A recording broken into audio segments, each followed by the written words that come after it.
The World Series, aka the Manfred Bowl, yes, that's what I'm going to call it, between the Dodgers and Yankees is now officially over. And I'm kind of glad I didn't watch much of it this year because it was mostly one-sided, much like last year's World Series where it ended in just 5 games. And congrats to the Dodgers, you finally won your first World Series championship since 1988. And yes, I'm not going to count 2020, don't light me up about that because I'm never going to count it. I'm glad that the Yankees had choked it in the way they did because Gerrit Cole is now going to be a part of one of the most iconic meltdowns in Yankees history.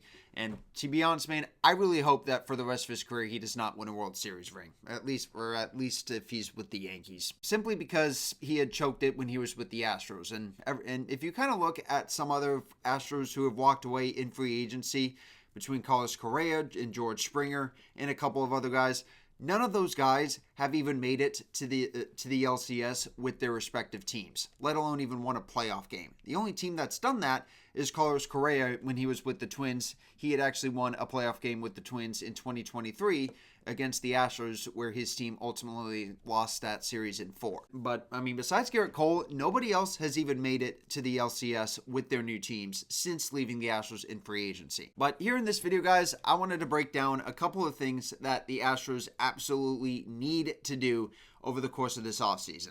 So let's get right to it. First things first, as if this isn't agonizing already and hasn't been spammed across your social media feeds, re-sign Alex Bregman. I said it a couple of seconds ago, and I've said it over the course of this season. Pay the freaking man his contract. He is well overdue for it. You've let Gerrit Cole walk away to the New York Yankees. He has yet to win a World Series ring. He came within 3 wins of one, of course, but he still has not won one. You let George Springer walk away. He has yet to even win a playoff game with the Toronto Blue Jays. And then you let Carlos Correa walk away the year after that. And, he's only won 1 playoff game with the Minnesota Twins. These guys have really not signed with playoff teams, and that just shows that all they care about is money. Now, don't get me wrong, every baseball player in the world cares about money, from the best to the worst. And, I'm okay with that. But if you're really wanting to go out there and win a World Series then, at least if you're comparing that to the Astros standards, then he should be staying with the Astros. That plain and simple. There's really no options out there, if any at all, for us to be filling this void that Alex Bregman's going to be leaving behind in third base. Now, don't get me wrong, there are a couple of guys who have played third base over the course of the season, and Alex Bregman has really no injury history with us. And, really only missing a couple of games, over the course of just a single season. And again, if you look at some other people who have played in his position over the course of the season on the Astros, that is, we've had Mauricio Dubon play there a few times, and he's a fine person at that position. He did win a Gold Glove as a utility player, and is currently a finalist as when I'm recording this video to win another one at that position. And then we also have Shea Whitcomb, who had filled in for Alex Bregman on the final regular season home game for the Astros, in what could be Alex Bregman's last game. He made 4 errors in that game, so you kind of have to feel for him in hopes that hopefully he doesn't do that again. Like I said all the way back at the very start of this season, the only way that a rookie player or a young player gets better at his position is to make mistakes. It's all a part of the learning process, and hey, he learned something from it. But to see him make 5 errors, you kind of have to feel for him a little bit. Shea Whitcomb, if he is to be the guy that fills third base for us, he's going to be a fine person at that position. But at the same time, dude, what are the odds that he commits 5 errors in a single game? Well, like I said, dude, that is one of the agonizing things that the Astros absolutely need to get done this offseason. Their big splash last season was Josh Hader to a 5-year deal. This offseason, our big splash needs to be Alex Bregman. Now, the very second thing that I'd want to see the Astros address is pitching. And there are a couple of ways that they can go about this. The first thing is that they could possibly re-sign Yusei Kikuchi, who they acquired from Toronto at this year's trade deadline, to a more team-friendly deal, maybe say 2 years, maybe 3 years. But the reason being is because although the Astros are going to be going into this upcoming season with most of their pitching core intact, there's still a lot of pitchers that are still recovering from season-ending injuries, mainly Christian Javier and Jose Urquidy. Those 2 pitchers are not going to be ready at the start of opening day. Although the guys that will be ready at the start of opening day, you would think, would be Framber Valdez, who could be the opening day starter, Hunter Brown, and then also Spencer Arrighetti, And those are actually the only three names that come to my mind. And then hopefully also Yusei Kikuchi should the Astros sign him. I mean, like I said, the Astros pitching depth looks kind of thin at the moment right now. So, I mean, hopefully they would go after a couple of free agent market guys. The two guys that are currently on the free agent market that the Astros could potentially go after would be Corbin Burnes for the Baltimore Orioles, who is currently a free agent, and then also Blake Snell, who had signed a team-friendly deal with the San Francisco Giants, which included a player option. And then word is that he's going to be not exercising that player option and that he's going to be a free agent. So, I mean, we'll see if the Astros, happen to go after either of those guys. And notice I did not say Justin Verlander would be there because I think his time with the Astros is officially over. And, I mean, obviously he's stated that he does not plan to retire anytime soon, but I do not expect the Astros to re-sign him. Personally, the money that the Astros could be pumping towards Verlander to keep him with us should easily be just, pumped into somebody else. Like maybe, I don't know, Alex Bregman, maybe another pitcher like, say, Spencer Arrighetti, maybe Framber Valdez, or even Kyle Tucker. Now, another thing that the Astros need to do, this will be priority number 3 on our offseason wish list, is to go after a first baseman. Now, the Astros have a couple of options that they could be going with at first base, and there's a lot of things that they could be doing. And, lots of players that have played first base this season for the Astros. There has been Victor Caratini, Yanier Diaz, even the new guy, Zach DeZenzo, and also, of course, John Singleton. And then, obviously, there's been a lot of switcheroo between these guys as to who gets the, start at that position every single day. And John Singleton has been okay. He's had a pretty decent comeback, which he had started, I believe, last year. So, he could be fine at that position.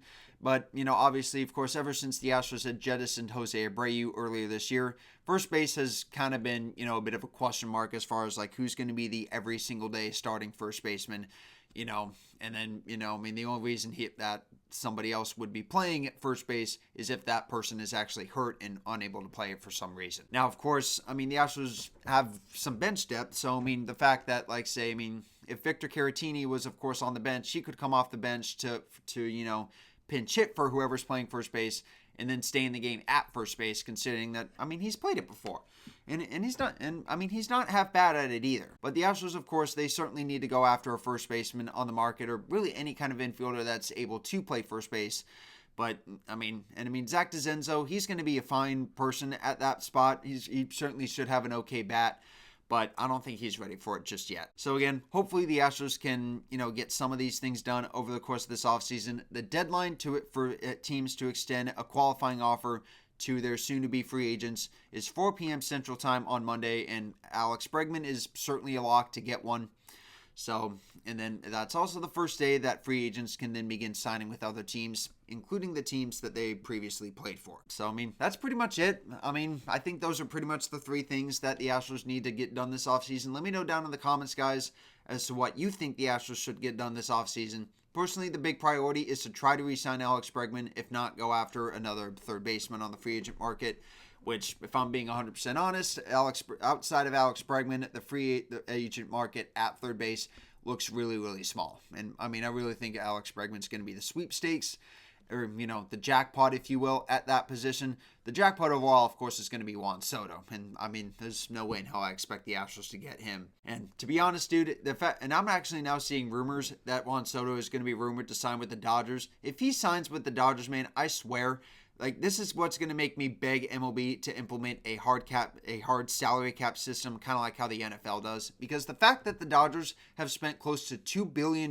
in a single offseason to basically purchase a championship, which I have no problem with them doing, but the fact that they're even able to do this is just a complete slap in the face. That is just so unfair. Plain and simple. But I want to wrap up this video real quick explaining my thoughts on the World Series. Like I said, I didn't really watch it that much, not because the Astros weren't in it, but because the matchup is, not really something that really any fan base wanted, except for, Dodgers and Yankees fans, I guess. But to be honest, I really feel like Yankees fans had gotten what they deserved over the course of the series. Even their GM, Brian Cashman, who is still thrash talking on the Astros for 2017, which, seriously, dude, you can just go ahead and crap on us all you want. We don't really care. We're just living rent-free in your head. But like I said, dude, Yankees fans should really be pissed off. And, I'm really kind of glad that they are pissed off because the Yankees fan base is one of the worst in the entire league. I mean, even looks more so in this clip. This was pulled straight from Game 4 of this World Series. This Yankees fan sitting close to the foul line was trying to rip a ball out of Mookie's glove that he had clearly made a catch for an out. And, I mean, it wasn't going to be ruled an out, but it was called fan interference on the play. He and, of course, his fellow companion would then go on to get ejected from the game and also have their tickets revoked for Game 5. This is just proof to you that the Yankees fans are just total jack. I really wish that the fans across Major League Baseball would just learn how to properly behave. But Yankees fans, they just don't really care how well they behave at the stadium. I mean, it could just be because they're all pissed off that they still have not won a World Series since 2009, which, and I mean, I guess I can't blame them to some extent. I kind of know how that feels as a fan of the Rockets, who haven't won their first title since the 90s. But to be honest, dude, suck it up. It's just a baseball. It's just a game. Anyway, guys, that's going to do it for this video. Leave a like if you guys enjoyed, and I'll see you guys in the next one. Peace out.